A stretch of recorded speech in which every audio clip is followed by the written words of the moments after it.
Section A અને section એની અંદર આપણા 21 થી 24 એટલે કે આપણો અંતિમ સેગમેન્ટ, અંતિમ વિભાગ સેક્શન એ આ પૂરું થશે એટલે આપણો સેક્શન એનો 24 માર્કનો વિભાગ પહેલા પેપરનો પૂર્ણ થશે મિત્રો. અને પેપર સ્ટાઇલ પ્રમાણે આપણને 21 થી 24માં ક્રમ ઉપર જે પ્રશ્ન આપેલો છે એ પ્રશ્નનું ટાઇટલ શું છે તો કે આપણને બધાને ખબર છે કે નીચેના પ્રશ્નો છે એ 1-2 શબ્દોમાં એના ઉત્તર તમારે લખવાના છે. હવે 1-2 શબ્દોમાં જે ઉત્તર લખવાના છે પ્રશ્નો કયા છે, કેવા છે, તો જુઓ તરત પહેલા જે બે પ્રશ્નો જોશો ને 21મો અને 22મો, તરત તમને ખ્યાલ આવી જશે કે 21મો અને 22મો જે ક્રમ છે એ ક્રમમાં જે આપણને આઈડેન્ટિફાઈડ મી, મને ઓળખો અથવા તો 1-2 શબ્દમાં જવાબ આપો એવું પૂછાઈ શકે. તો એક શબ્દમાં જવાબ છે જોજો, રણ પ્રદેશનું શ્રેષ્ઠ બોજવાહક જહાજ કોણ ગણાય છે? જહાજ તરીકે પણ ઓળખાય છે. રણ પ્રદેશના જહાજ તરીકે કોણ ઓળખાય છે? કયું પ્રાણી ઓળખાય છે? આપણને બધાને ખબર છે કે રણ પ્રદેશના જહાજ તરીકે ઊંટ ઓળખાય છે. આપણા માટે નવો નથી, નાના હતા ત્યારે ભણી ગયા છીએ આપણે લોકો. ફરી પાછું આપણને 14મા ચેપ્ટરમાં એ જ આપ્યું છે, પરિવહન નામના આખા સેગમેન્ટની અંદર, મુદ્દાની અંદર. તરત નીચે જોઈએ તો આપણને ખ્યાલ આવે છે બેટા કે 4 મહાનગરોને જોડનારી યોજના કઈ? ઘણી વખત પ્રશ્ન પરીક્ષામાં પૂછાઈ ગયો છે. આપણને ઓલ્ડ સિલેબસની અંદર જ્યારે છે મેપ બધા પૂછાતા, 14મા પ્રકરણની અંદરથી આપણને જળમાર્ગો પૂછાયા છે, 14મા ચેપ્ટરની અંદરથી આપણે ધોરીમાર્ગ પૂછાણા છે. તો ત્યારના સમયમાં ખૂબ અગત્યનો પ્રશ્ન હતો કે 4 મહાનગરોને જોડતી યોજના કઈ છે? 4 મહાનગરો આપણને બધાને ખબર છે, દિલ્હી, મુંબઈ, કોલકાતા અને ચેન્નઈ. આને એક જ જગ્યાએથી જોડવામાં આવ્યા છે તો એને શું કહી શકાય છે? એક જ આખા કોઈ મેપમાં જોઈ શકતા હશો કે 4 મહાનગરો એક જ રસ્તાથી કનેક્ટેડ છે, તો એને શું કહી શકાય? એને કહી શકાય સ્વર્ણિમ ચતુર્ભુજ. તો આને જરા ઓળખજો અને યાદ રાખજો પરીક્ષામાં, 4 મહાનગરોને જોડનારી યોજના કઈ છે તો કે સ્વર્ણિમ ચતુર્ભુજ યોજના છે.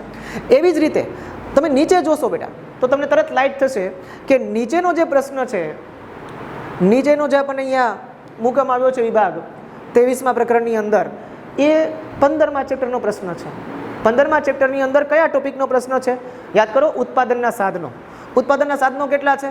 હું અહીંથી ઉત્પાદનના સાધનો કેટલા છે એવું કહીશ એટલે તરત તમારા મનની અંદર લાઈટ થશે કે હા 4 સાધનો છે સાહેબ. પહેલું સાધન છે જમીન, બીજું છે મૂડી, ત્રીજું છે શ્રમ અને ચોથું છે નિયોજન. તો આ જમીન, મૂડી, શ્રમ અને નિયોજન જે 4 ઉત્પાદનના સાધનો છે એમાં 4 પૈકી આપણને કયું પૂછવામાં આવ્યું છે અહીંયા? તો અહીંયા આપ્યું છે ઉત્પાદનનું કુદરતી સાધન. કુદરતી સાધન છે મિત્રો. એવું કયું સાધન છે જેને માનવી બનાવી નથી શકતો ઉત્પાદનનું? તો આપણને બધાને ખબર છે જમીન. જમીન બનાવી ન શકાય, જમીન તો કુદરતે આપણને આપી છે અને એટલે જમીન ઉત્પાદનનું કુદરતી સાધન છે.